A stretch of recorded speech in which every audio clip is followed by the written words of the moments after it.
Good afternoon, welcome. Today's webinar is how to set up a web accessibility program. My name is Bethany Servin, and I work in marketing here at UsableNet. Now it's my great pleasure to introduce our speakers today. With us, we have Jeff Adams and Michele Lucchini. Thank you, Bethany. Good afternoon, everyone. Thank you for joining us today. Quickly, before we get into the introductions, a quick look at our agenda. We're going to talk a little bit about World Usability Day because that is today, in fact. And then we'll get into our presentation about how to set up this accessibility program, which ties very nicely into World Usability Day, since good accessibility also increases usability. We'll be talking about the foundational concepts behind the accessibility program. We'll break things down into two phases where accessibility generally starts as a project because it becomes something you need to do to increase the accessibility of your website. But then it moves into accessibility as a requirement as you get into maintaining the accessibility that you've produced when it was a project, and then improving and keeping that accessibility as you move forward. And then we'll wrap up with some final considerations, as well as Bethany mentioned, the time for the Q&A. So by way of introductions, I'm Jeff Adams, the Director of Accessibility Operations for UsableNet. I've been with the company for more than a decade now. I'm certified professional in accessibility core competencies by the International Association of Accessibility Professionals. And through my work here, I've helped hundreds of our clients between setting up accessibility programs in their organizations, understanding how to work through as they're getting their first audits, and being able to transform their programs into something that is sustainable for them. And I'll hand it off to Michele, my co-presenter, to introduce himself. Thanks, Jeff. Yeah, my name is Michele Lucchini. I'm the VP of Delivery and Accessibility Operations at UsableNet. I joined the company more than 21 years ago. And I mean, beside all the transition in roles, what worth mentioning is that all the experience gathered helped me having a clear idea what does it mean for a company to start working on accessibility for the first time.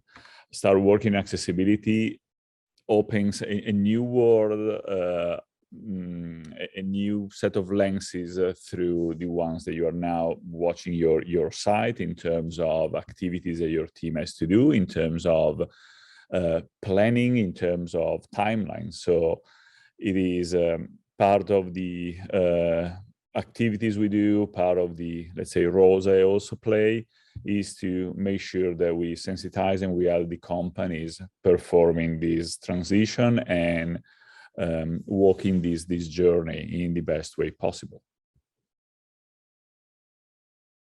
Fantastic. I think it's safe to say for Michele and myself, those are some of our favorite conversations to have with our clients to help them set up and make accessibility a great process for them to maintain going forward. So absolutely excited to talk to everybody today about that. As we noted, today is World Usability Day. We do want to take a moment to highlight that. It's a day that happens every year and takes place on the second Thursday in November. Through the World Usability Initiative, the goal of the day is to actually raise standards so that technology works to harness human potential. And events are occurring around the world today to bring together different communities to celebrate how we can make the world easy and usable for everyone. Now, at its core, the World Usability Initiative works to connect the human-computer interaction and the user experience community, and frankly, everyone who believes that great design is inclusive and usable by all. And certainly having an accessibility program speaks directly to that.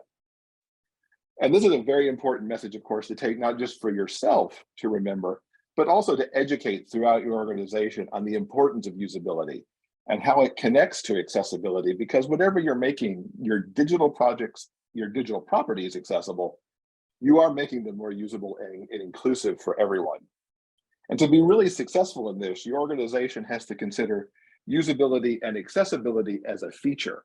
It's not something that's more of an accessory or something you do when you have time, but it's something that's really baked in inherently to everything that you do and becomes a requirement for all of your teams. And our focus today is to help you understand at a high level to begin to put an accessibility program in place. And now Michele is going to talk to you about some of the foundational concepts behind this.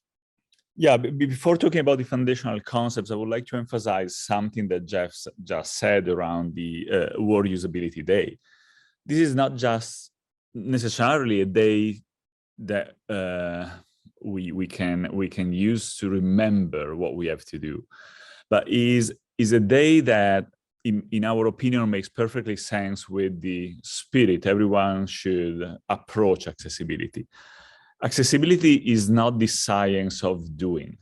Many companies perceive accessibility mainly as somebody telling me what I have to do in order to make my site compliant, to make my site accessible. Yes, of course, but before that, accessibility is the science of understanding why we need to do something, understanding what is the right approach on this requirement. So I think it is important to understand that. So accessibility, companies approaching accessibility are successful when they understand that there is first a cultural switch that needs to be done. And I think that we'll touch this topic through the duration of the entire webinar today.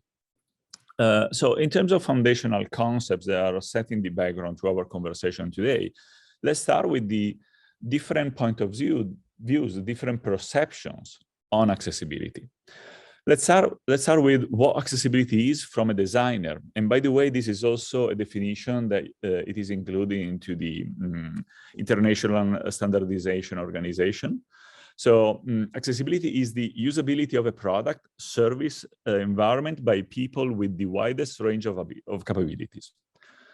I want to highlight one aspect. We are not talking about disabilities. We are talking about a broader concept. So make sure that you can reach the widest possible range of people. Then I think it's fundamental to consider the quality assurance perspective, because we'll have somebody from our team that will need to have tools, have knowledges, competencies to determine, to validate whether something is accessible or not. So accessibility from a QA perspective is mainly means effectiveness. A website is accessible if impaired users can access it and use it as effectively as non-disabled users do. We have never been big fan of this definition, in particular because it looks like an obsolete way to look at accessibility, right? Because it compares what is considered mainstream with what is considered like under a specific category. But despite the, low, let's say, ethical or disturbing ethical value of the definition, is still a valid definition. It means that we need to have metrics in order to measure if something is good enough or not. And then the third perspective, which is the development perspective. From a development point of view, accessibility can be reduced to a checklist. So the site is accessible if it is perceivable, understandable, operable, and robust, which are the 4 foundational principles of the Web Content Accessibility Guideline. Obviously, there is much more, but just to kind of provide an introduction to the mindset that these 3 different roles that are heavily involved will need to have in order to approach accessibility. There is also another concept that is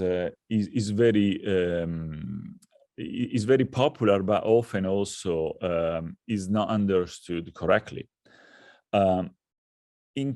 We all, the majority of us is probably approaching accessibility also because the legal aspect of it, and let's say the legal aspect represents sometimes the driving force that are suggesting a company to start working or approaching accessibility. Let's make a distinction between compliance and accessibility. Compliance is a binary measure, meaning that you are compliant or you are not compliant. There is no gray area, there is no percentage of compliance.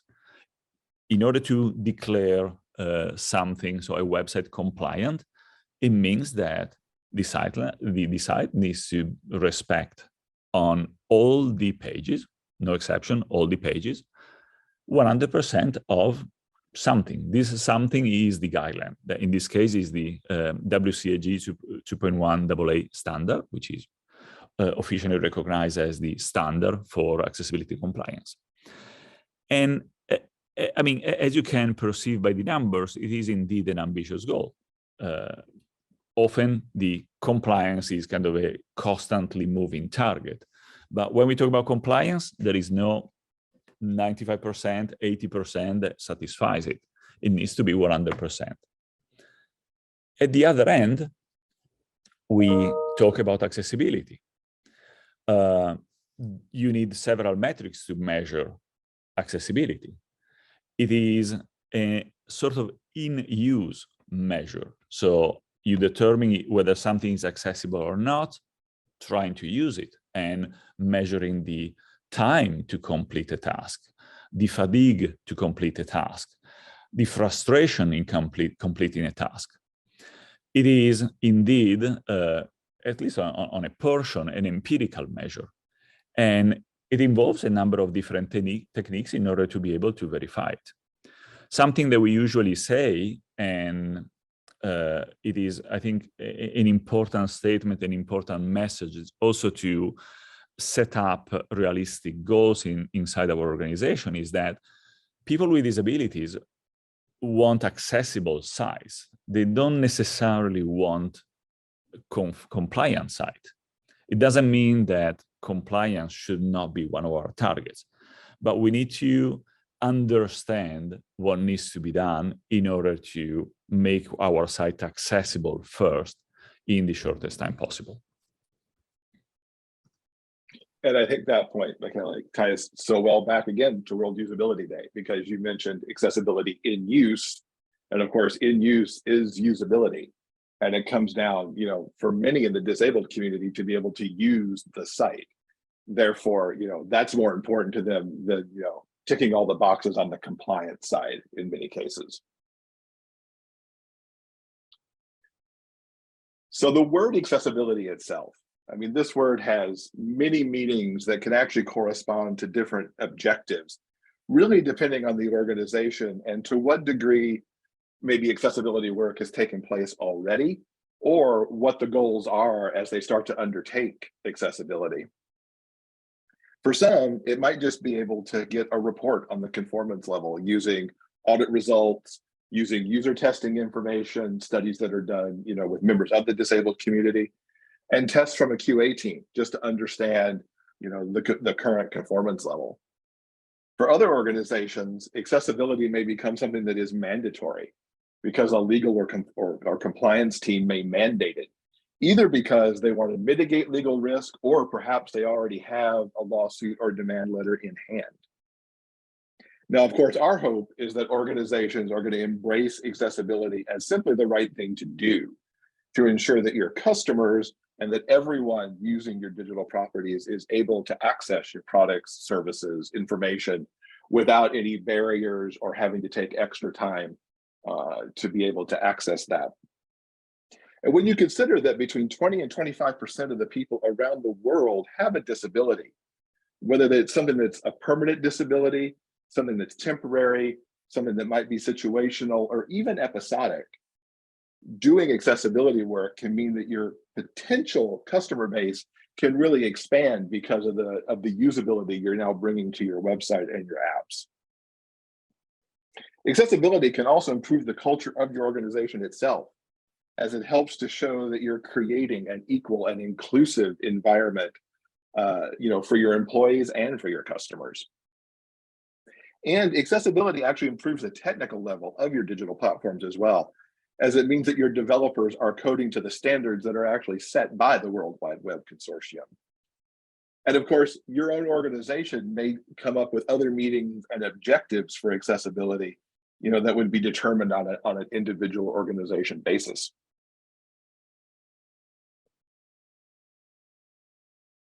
And then, of course, there could be different goals and very different ways to reach them as well.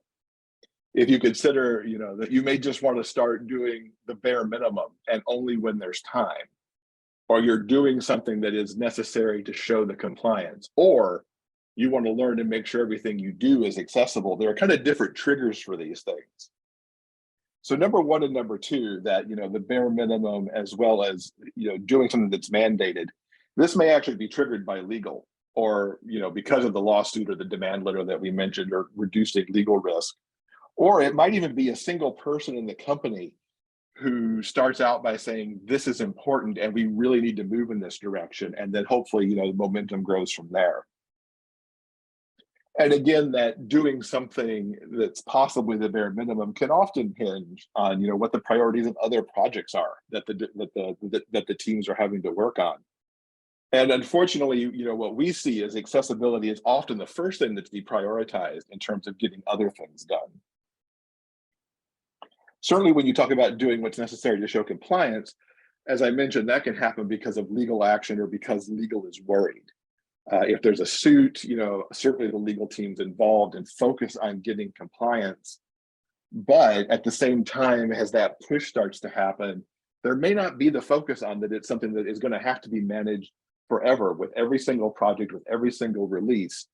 And so that you can get back to the point of accessibility possibly getting deprioritized over money-making projects in the long run, which is why the sustainable program is so crucial.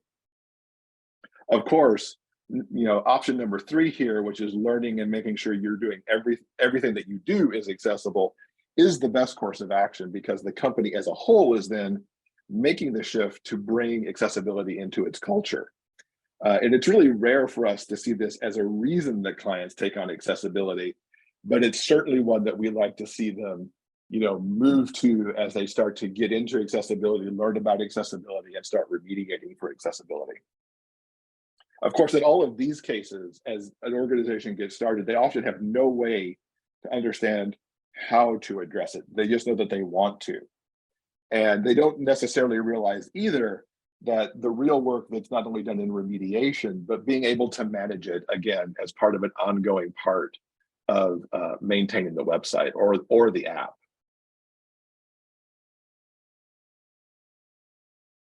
And as organizations get started in accessibility, there are often a lot of wrong assumptions made. I think we see this with the work that we do, especially with new clients on a routine basis.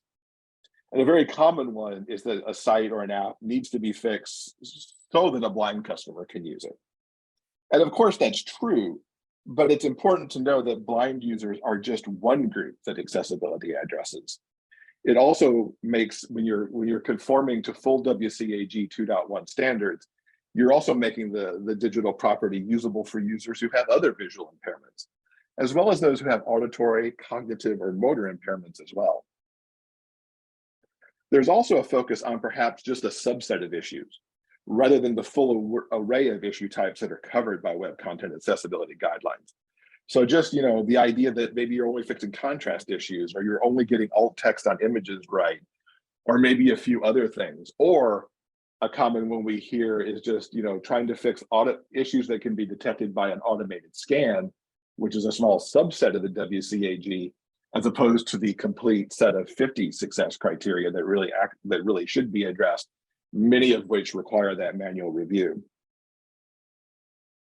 Concerns can also arise on the UI/UX side.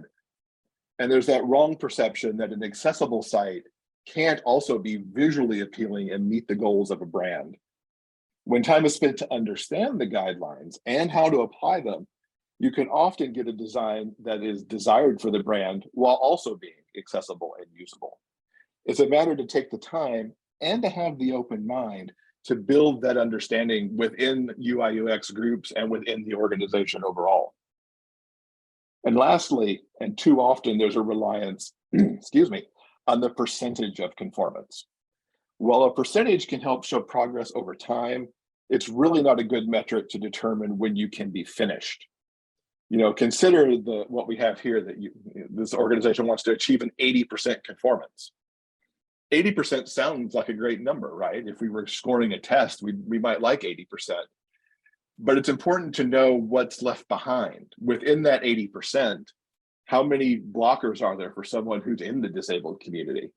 Even if you got to 95% conformance, let's say you have a keyboard trap within the main navigation of the site, and that's going to make people get stuck, therefore rendering the rest of the work that you've done really inaccessible because of that keyboard trap.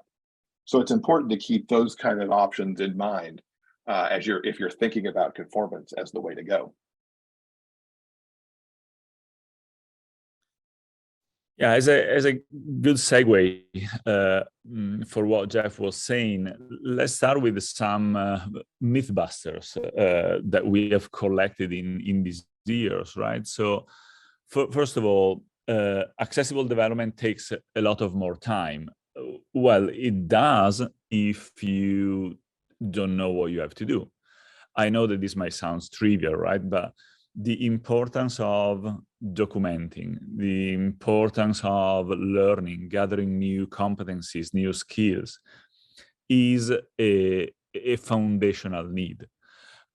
Companies that are approaching accessibility in a robotic way, so in a way that an expert tells me what I have to do and then I'll do it without kind of gathering those knowledges, will always struggle. So the importance of training is definitely invalidating this concept, right? It is not true that developing in an accessible way it takes more time, or it is a longer process. We'll see a couple of examples in few slides. Accessible sites are flat and boring. Jeff already mentioned this. This is no longer a valid excuse. The technology that we have available right now allow us to think out of the box and at the same time having an accessible website.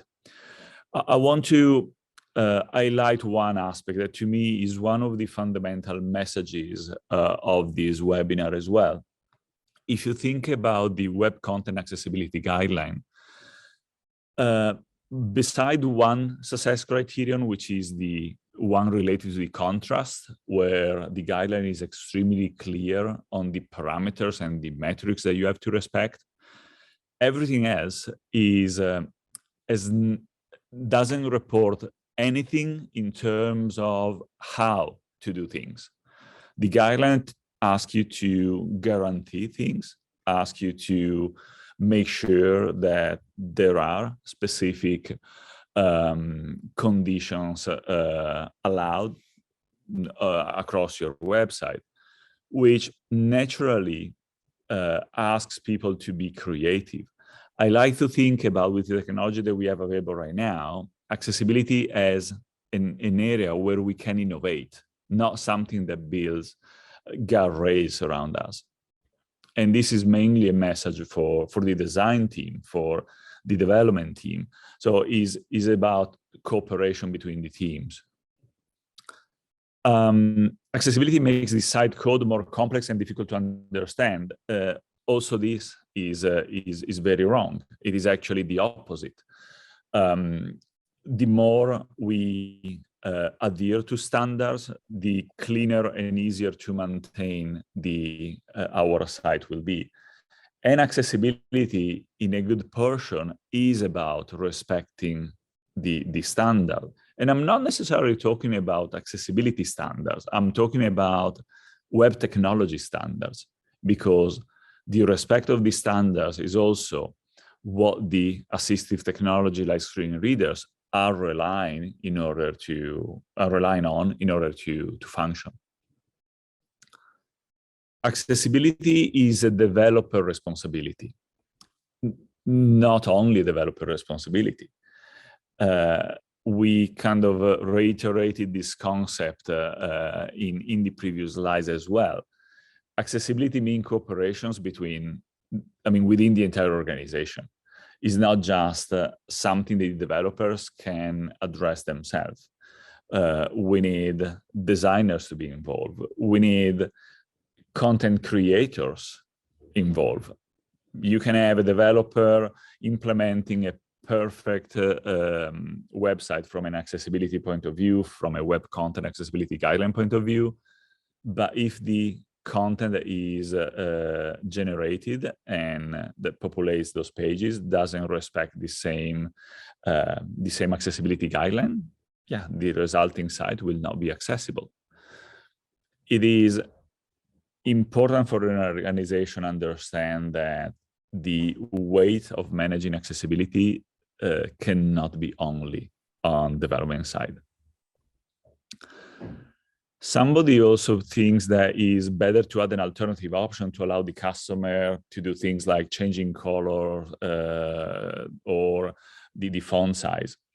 This is also very wrong, because all of our devices, computers, mobile phones, tablets, have embedded these as accessibility options. So typically the customers that needs a different color palette, because maybe it's colorblind, will operate on his device settings. So if the site is also allowing that, it will probably generate a collision between the two actions. So we need to rely on our technology before kind of trying to replace what is already existing. So the right solution is always make the site natively accessible instead of adding accessories to try to improve or make the site nicer from an accessibility point of view.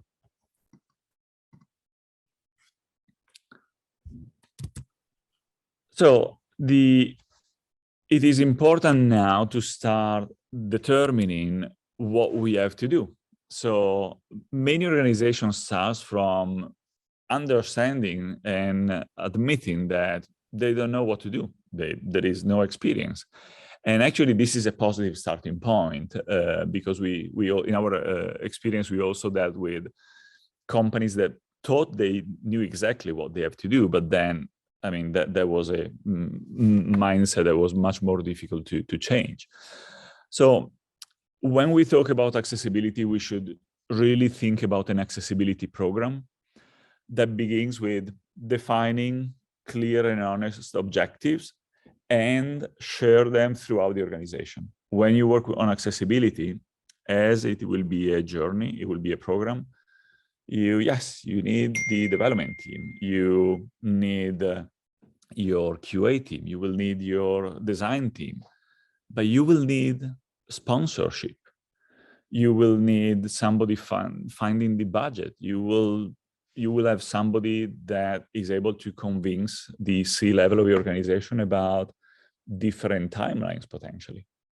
So there are a lot of moving pieces. It's not just fixing a couple of things that are included into a report. It is more than that and requires cooperation. And this cooperation is going to considerably increase and improve the company culture, having a much more inclusive view also of your customer base. You will also have to gather technical and practical knowledge in order to be able to understand how to do it. Be prepared that you potentially will have to change your processes, amend a little bit the way you work, because accessibility potentially changes all the needed steps from ideation through design, development, test, and deployment that are regulating the life cycle of a digital property. And last but not least is the importance of planning. It is difficult to plan for accessibility, in particular when you don't know exactly what you have to do and you are relying on a partner that tells you, maybe also specifying very well the action you have to do in order to remediate, but a partner that will guide you identifying what you have to change. Accessibility is more, right? So it's actually a requirement that you need to start adding to your platforms and properties.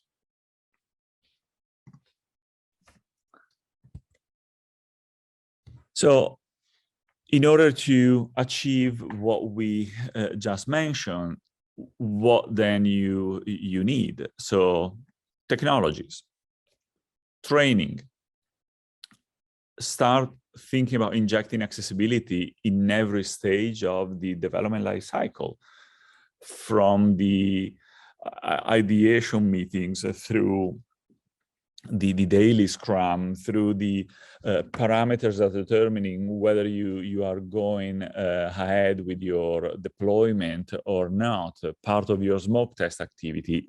Everything will need to have at least an item that relates to accessibility. I'm not saying that this is something you will have to implement tomorrow. So we are saying that this is a journey, but that is the target. First of all, it is fundamental to understand where you are from a conformance point of view on your digital platforms. I mentioned before, planning is key, right? So understanding where you are is the foundation of being able to determine a plan that potentially could also be shared with, the conformance level of your digital platform. So such a audit, let's say, should also be shared with your legal team potentially to together determining what is the exposure and how to prioritize, because obviously it will be challenging to do everything at the same time. Define allocation strategies for the resources that will be involved, and maybe if you don't have them, build a plan to find the resources. Promote the team cooperation. I spent already some time in the previous slide. I want to reiterate that message. It works if everyone knows what needs to be done. Having accessibility being responsibility of one niche, one small team, is probably not going to be an ideal solution. And take the opportunity to stress, let's say, accessibility from a cultural point of view within your organization, as maybe you are doing for security, or as you are doing for all aspects around inclusion and diversity that maybe are topics that are now becoming recurrent in your organization.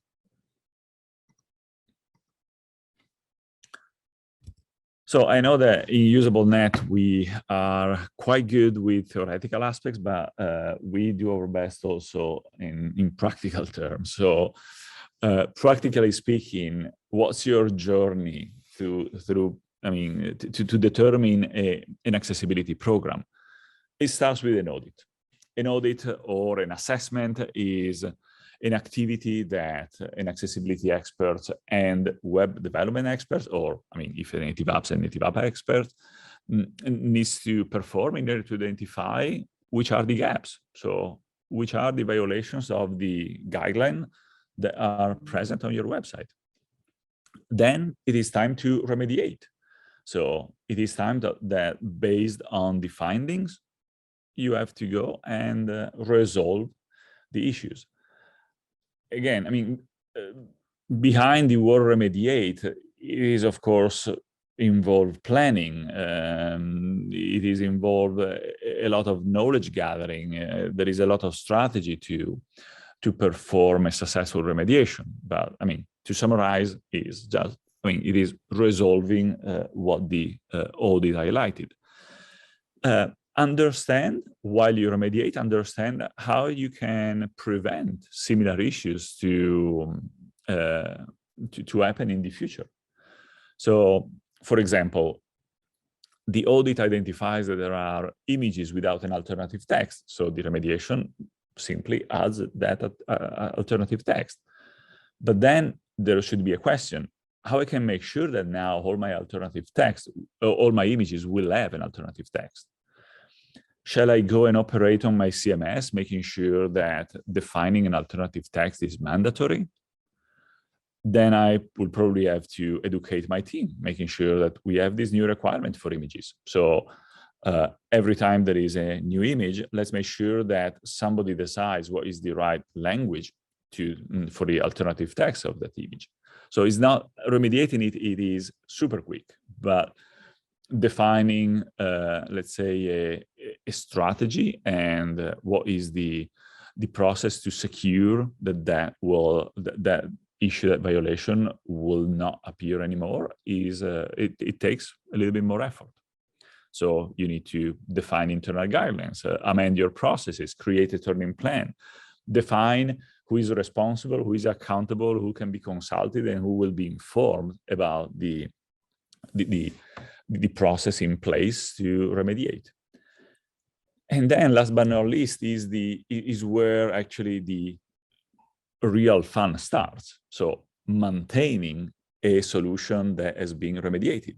Now that my site is accessible, is compliant ideally, or is close to be compliant, I need to make sure that I maintain it, and I'm able to maintain the conformance level going forward, release after release, in case I'm adding something.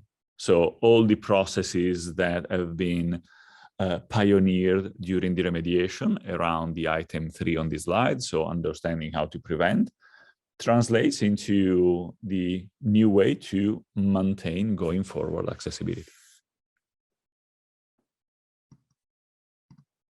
And now we get into the phases of how to start to set up this accessibility program.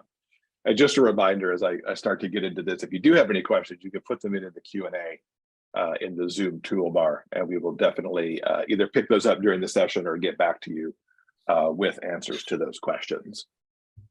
So as we consider phase 1, as we mentioned before, accessibility is probably starting as a project, either because the legal team said you needed to do it, maybe there's a lawsuit involved, maybe somebody is, heard about accessibility and deciding that it's something that the organization needs to pay attention to. And whether that's going to be on a website or an app, it's usually going to start as a project. But as you're starting to look at this project as well, you also need to consider how this starts to fit into the process for all the teams. Because as we've mentioned before, as soon as you remediate, you need to start to maintain it as well and consider it for future projects. So when there's a project that is called accessibility, it generally begins with reviewing an audit report. And to be clear, we at UsableNet consider an audit to be something that's performed against the full WCAG 2.1 AA success criteria. So it's all 50 of them, and it's a review of the code to assess it for accessibility. So for us, the audit is not just looking at an automated scan and those handful of issues that can be detected by that scan. It's really important for the organization to understand all of the accessibility issues and how those will be tackled. So that really means auditing against the full 50 criteria. Then you need to identify the actions for the organization and what the priorities are going to be.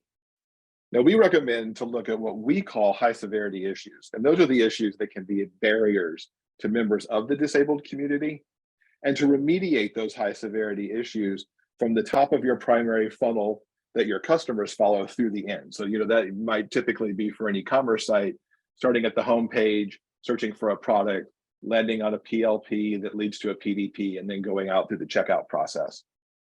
And then you can start to work through other areas of the site as well, because it's an important tenet that gets talked about often in accessibility: progress over perfection. So you need to get the plan in place and start making progress so that your perfection level improves as you're going, but you don't have to hit perfection all in one shot. Once you've got your actions figured out, you can plan how the remediation is going to go, what priority items are going to receive, how they're going to fit into sprints, who on the teams are going to work on them, and the timeline that you're going to put in place for this work. And then it's on to the development team to start to remediate. And then, of course, the QA team is going to get involved to validate the fixes. And ultimately, those are going to get deployed to production so that the remediations are available on the production website or app for your customers to access. We've talked about roles a few times, so you're probably not surprised to see the number of roles that appear on this slide, because it really does cut across all teams to be involved with digital accessibility. Certainly your partners are involved. If you have an accessibility partner like UsableNet, that's where you're getting your audit from and additional support around accessibility, and to get guidance through the remediation process and beyond. If you've got partners who maybe work with you on development or QA or design, they're all very much involved here. For your project management, design, development, and QA teams, they're all integral to the remediation work and making sure that it's done conforming to the standards. Content marketing and SEO teams are also involved because they may be entering material into CMSs that needs to be remediated, but also they need to start to gain an understanding of how to create accessible content as well. Top management is so crucial in this process to make sure that they're setting accessibility as a priority for the organization, but also putting forth the budget that it's available for all the teams that are involved, both from a monetary and a time perspective, to be successful here. And of course, legal is also involved. They're going to want to keep up with how the accessibility conformance is improving on the site, and they may be even more tightly involved if there's any kind of lawsuit or demand letter that's in play as well.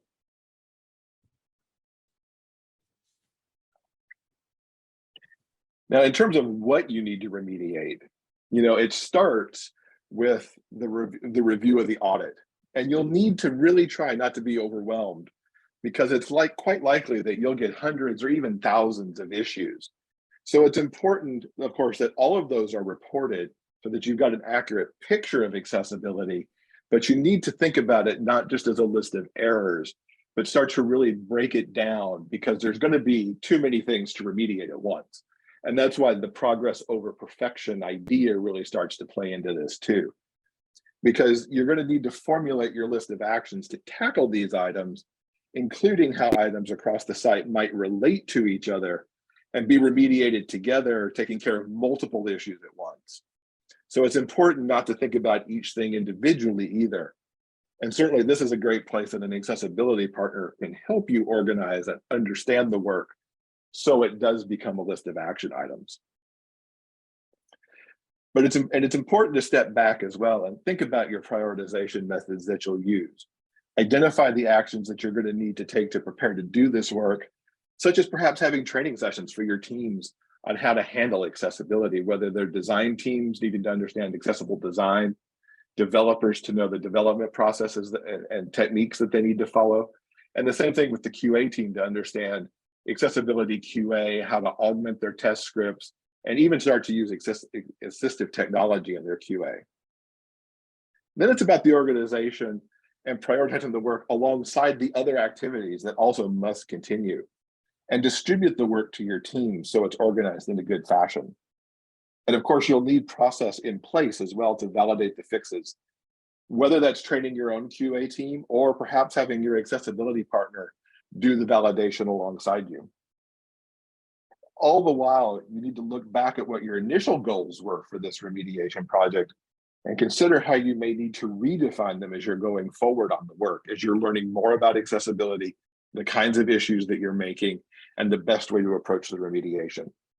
And again, it can't be understated that it's a great place for an experienced accessibility partner to join with you to do that.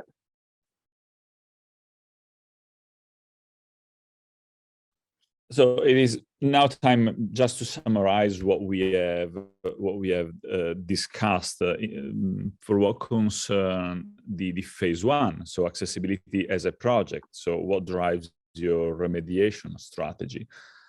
Look for an accessibility partner that do an accessibility audit that includes also a code assessment. In particular on web, the code is the main driver for accessibility, and the semantic of the HTML code is what really makes the difference. Prioritize the issue, like Jeff said, and while remediating, making sure that you take a look to how you will make sure that these issues will no longer be reiterated in the future. Working in a robotic way, just going ahead and fixing what you have been told to fix and be fine just doing that is not going to be effective.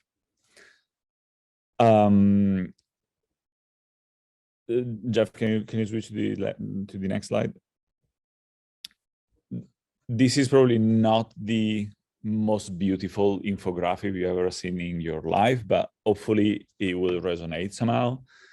So switching from remediation, so accessibility as a project to accessibility as a requirement, it is an evolution.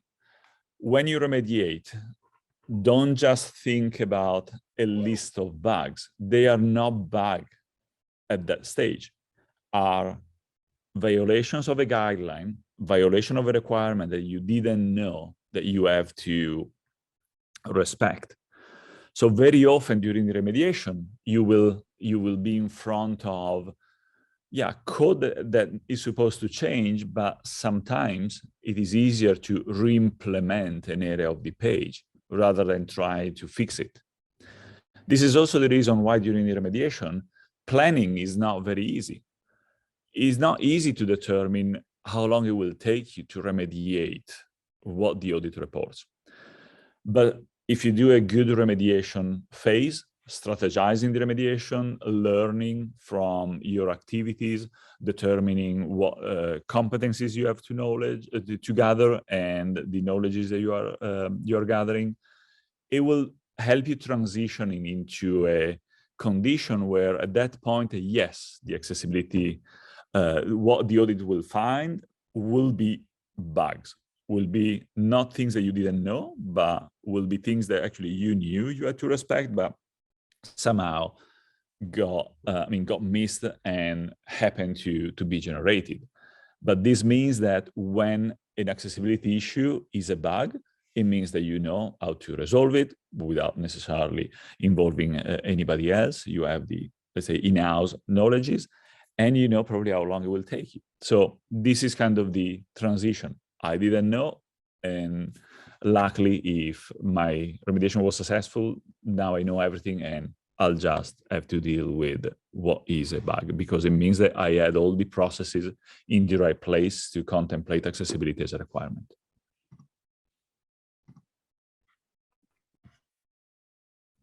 All right, so let's get into the phase two, where accessibility becomes a requirement for the organization. And as I mentioned, ideally, as you're working on the accessibility project, you're already discovering ways that it's going to become a requirement that's built into every aspect of your software development lifecycle, so that everyone is involved and that you're able to begin the shift left in regard to where and when accessibility comes up in your projects. And creating the accessibility requirement will connect accessibility to the ways that you're working across the entire organization. And that it's not something that maybe one or two individual teams are working towards. As you begin to make it the focus, it means that the UI/UX team is always going to be creating accessible designs. The development team is always writing code that satisfies the WCAG requirements. The QA team is always including accessibility in its use cases and its analysis, and it's using assistive technology as part of its testing tools. Adjacent to QA testing is testing that involves members of the disability community, so that you're getting feedback about that usability of your digital property by members of the community. Your release plans are also going to be updated to consider accessibility related items. In the same way that you wouldn't release something with a P0 defect, you may also start to have aspects of accessibility that would be considered P0. That might include things like always ensuring that there are 0 automated issues on the home page itself. It could be that if there's a failure of a screen reader to be able to complete checkout, that would become a P0. And it's important to have these factors in place so that it's clear what accessibility related issues can potentially trigger within your organization that you won't release something, or maybe even cause the rollback of a release. Or another option here is that if a release is made with a P0 accessibility bug, that there's a process to remediate that with a fast follow, so that it doesn't stay out there for customers for very long at all. So these are all things that need to be rolled into considerations around an accessibility program, so that you've got all these processes in place. We've talked about roles many times and the many roles that are involved in accessibility. And many of these, of course, carry right into this phase. Your partners, project management, design development, content, marketing, SEO, QA teams, the top management, the legal team, all of those continue to be closely involved. But there's a couple more here that we've called out specifically. HR can start to play a role here because you should be looking to bring people on who are experienced in accessibility into all of your existing teams. Customer care is important too, because that team needs to understand how to interact with and support customers who may reach out, who have experienced problems with the accessibility of the site or the app. It's key that customer care knows how to respond when someone gets in touch with them via email, by phone, via a social media channel that you may have, or whatever those channels of communication are, so that they're able to support and assist appropriately. So you're probably familiar with the basics of the software development lifecycle, or the SDLC. Fundamentally, this includes 4 primary phases with design, development, test, and release. And it's often represented by a circle, such as we're showing here, because the cycle begins again and is continuous. And it's key to have accessibility considerations really at each of these phases. For design, it's making sure during this phase that the design team is validating the accessibility goals for the project overall, but then also designing to fit the WCAG standard. So it's really everybody in the design phase understanding the accessibility aspects to this individual project. For the development and content team, as they get into the development phase, it's making sure that all of the development is happening and all of the content creation for the project is happening following WCAG standards. On the testing side, the QA team needs to combine automatic and manual activities to validate the accessibility of the site as it's been designed and developed. And then, of course, at the release phase, you want to make sure that the QA team is executing all of its pre-production and production tests, in addition to all of the typical smoke tests and monitoring activities that are already in place, to make sure that what goes out in the release is the accessible site that's expected from the rest of the process, from the rest of the phases. Now, in order to get accessibility in at this level, so that it's represented as a requirement, your organization is likely going to have to engage across multiple levels. And it really starts with company culture and coming from the executives and the C-suite on down to make it clear that accessibility is important to your company. It's important for the employees as well as your customers. If you have a diversity, equity, and inclusion initiative, accessibility should already be part of that. And the fact that the DEI initiative exists can help bring the important message of accessibility to all members of your company, whether they work on the digital products or not. Of course, as we mentioned, there has to be budget set aside for accessibility so that the teams have the means necessary to work with a partner to receive audits, to receive user testing reports, and to be trained. But that budget extends, of course, to giving teams the time and resources needed to have accessibility as part of all projects and all phases of the overall process. Yeah, and then some final considerations, or if you like more, some final examples. So it takes the same time. If you know what you are doing, of course, and this might not be trivial, developing an accessible site takes the same time than implementing a non-accessible site. Let's just do an example. An image of text is probably one of the less accessible things that you can have on your website, because by nature, an image of text is not accessible. So without accessibility as a requirement, it might take a couple of hours from UI UX team. And again, I mean, these hours might not, I mean, the time might not be fully accurate, but hopefully you can follow me anyway. Development and QA team will take 30 minutes to publish on, I mean, put it on the website, and the content team are other 30 minutes to instantiate it.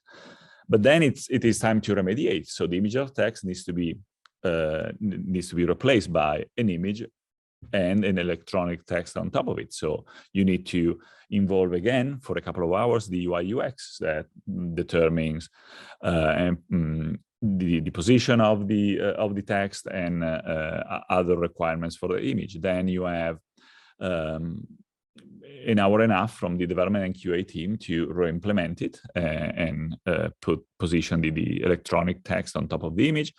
And there is pretty much no involvement from the content team if you are remediating. So the image is the same and the content will be the same as before.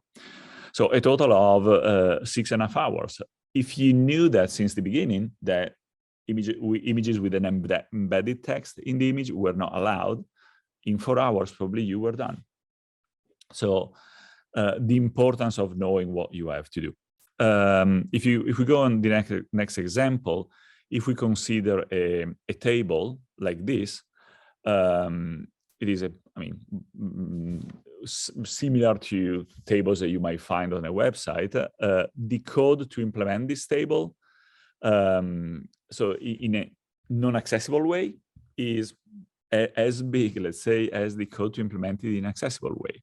So on the left, you see a table which will look exactly like the one that you have seen before, that is absolutely not accessible. So a screen reader user won't be able to interact with the table and understand the reading order or the reading sequence. On the right, there is an accessible table, which is simply leveraging the semantic of the HTML code in the right way.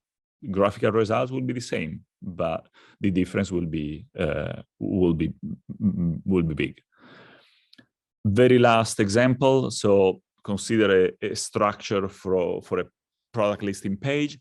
If we go and analyze the code, we'll see a similar pattern. On the left, a non-accessible code to provide exactly the same structure, and on the right, a code that will make that page extremely accessible, at least from the landmarks point of view. So a structure that informs the user which are the areas characterizing the structure of the page. So let's talk about go ahead, accessibility to-do list. We could boil it down to this for you to give you some good action items to get going with. You should work with your accessibility partner who can guide you through the accessibility journey and help you set up that sustainable program. If you're just getting a list of a bunch of issues to fix without further guidance, support, and training, you're more likely to fail and run into issues. So you need someone like a UsableNet to be by your side each step of the way. You need to train all your teams so that they understand what accessibility means in general, but also how to approach it from a practical standpoint for the work that they do on the digital property. After that training takes place, you want to make sure that the team is actually developing the needed competencies. And this begins with having them utilizing the training as immediately as possible into their work, when accessibility is a project, so that they're putting to use what they learned right away. But beyond that, it's making sure that they develop true accessibility experience so that it becomes second nature to them, whether they're on the development team, the design team, QA, content, whatever team it is, they need to be able to work easily with these aspects as they continue to do their work. You also need to adopt technologies. It's bringing assistive technology into your organization so it can be used for testing, for example. And it's technology to help your team maintain and manage the accessibility issues and the audits and the information that they receive. You want to put strong communication processes in place internally so that everyone in the organization, and especially the key stakeholders and executives, are aware of what's happening with the accessibility program, the timelines for the initial remediation, progress towards making it a requirement, and of course, what the ongoing conformance level is across the site as well. And finally, an internal accessibility culture is key to this becoming sustainable and a requirement. Everyone needs to understand the importance, and everyone needs to work towards making sure everything the organization does has accessibility in mind so that the digital properties are inclusive and usable by everyone. Thanks so much. And with that, the webinar is now ended.